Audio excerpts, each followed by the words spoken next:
Frequency Podcast Network. Stories that matter, podcasts that resonate.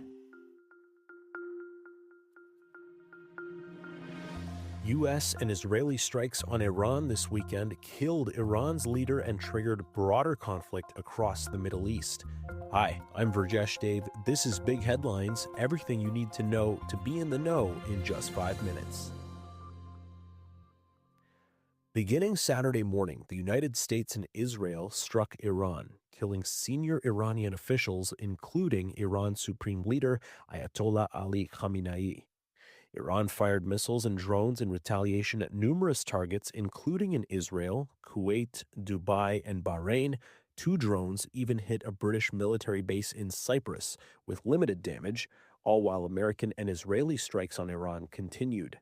The U.S. military says Kuwait accidentally shot down 3 American fighter jets that were engaged in open air-to-air combat against Iranian forces. In the immediate aftermath of the strikes on Saturday, Prime Minister Mark Carney urged Canadians in the Middle East to stay safe. The Islamic Republic of Iran is the principal source of instability and terror throughout the Middle East. It has one of the world's worst human rights records and must never be allowed to obtain or develop nuclear weapons. Carney and Foreign Affairs Minister Anita Anand put out a joint statement on Saturday saying Canada supports America's efforts to prevent Iran from getting a nuclear weapon. Carney canceled a scheduled meeting with reporters in New Delhi on Monday, but Anand did take questions from the media. She would not say whether or not Canada sees the U.S.-Israeli strikes on Iran, though, as a violation of international law. U.S. President Donald Trump has urged Iranians to seize the moment and overthrow the Islamic Republic government that carried out a deadly crackdown on protests across Iran earlier this year. Trump told CNN in a phone call on Monday the big wave of U.S. military action in Iran hasn't hit yet. Trump says he initially expected the conflict to last around 4 weeks, but now he doesn't think it'll go that long. Sadly, there will likely be more. Before it ends, that's the way it is.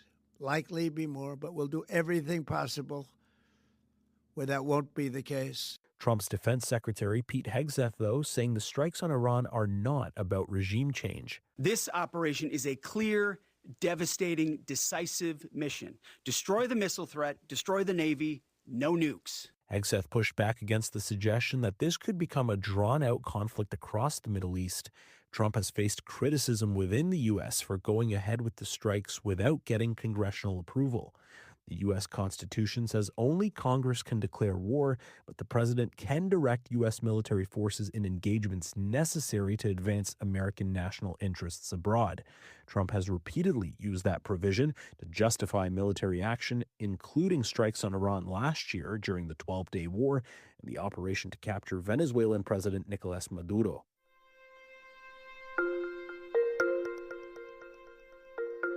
Canada's Iranian community is reacting to the strikes, with many feeling a sense of joy.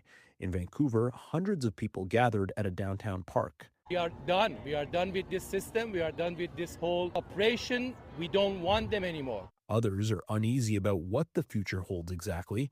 An Iranian immigrant whose brother was executed by the regime in the 1980s tells City News he's concerned a new regime may not improve things for Iranians. By killing these people, is it going to be a democracy? I don't know. In Toronto, a rally outside the U.S. consulate on Sunday supported the U.S. and Israeli strikes and called for Reza Pahlavi, the son of the last Shah of Iran, to take power in the country. Our people are empty-handed. They are fighting that regime. They cannot do anything. The regime was killing them brutally on the street. A second rally in Toronto also supported the strikes and regime change, but opposed handing over power to Pahlavi.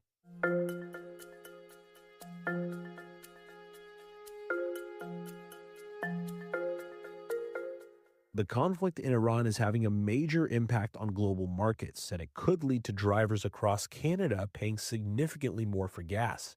680 senior business editor Mike Eppel explains. However, Josh, the price for oil has seen its biggest price spike on a daily basis in about 4 years this morning, up by 8%, north of $72 a barrel for the U.S. benchmark. The big question is, how long does the conflict in the Middle East extend? How much of a blockade and energy shipping issue is there with the Strait of Hormuz being effectively shut down by the Iranians right now? And is there a supply shock to the system? OPEC over the weekend announced they're going to boost production in April by 200,000 barrels to try to mitigate any of this damage, and we'll see exactly what this means for drivers at the gas pumps coming up later this week. If you haven't listened yet, today on the Big Story podcast, Safeguards versus Innovation, Ottawa's delicate dance with generative AI. Host Karen Ciolin speaks with Professor Ibrahim Bagheri. The previous bill, the online harms bill, which, as you mentioned, failed to become law before the last election, to my knowledge, and please correct me if I'm wrong, it did not include regulations of AI chatbots, but proposed instead the creation of a digital regulator. How should, the replacement bill then address AI chatbots? Do we need a defined reporting threshold to be established? That's a great question.